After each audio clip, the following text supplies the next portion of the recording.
Coking coal is a major material for steel production, especially high-quality coking coal.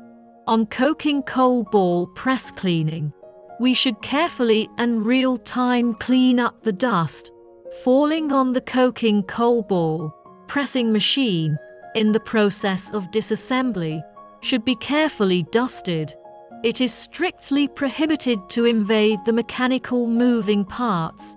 Check the wear of the triangle lining plate, bearing, screw, feed nozzle and other parts inside the body of the coke coal ball press, and clean it up and replace the bearing grease. Check whether the bottom of the ball press and the safety bolt are loose and tighten them. Open the inspection cover of the accelerator to check the gear fit and wear state.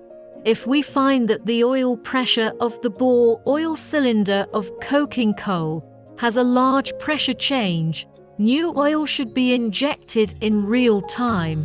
If the oil pressure system of the coking coal ball press is found leaking oil during operation, it should be stopped immediately and restarted after repairing the oil leak.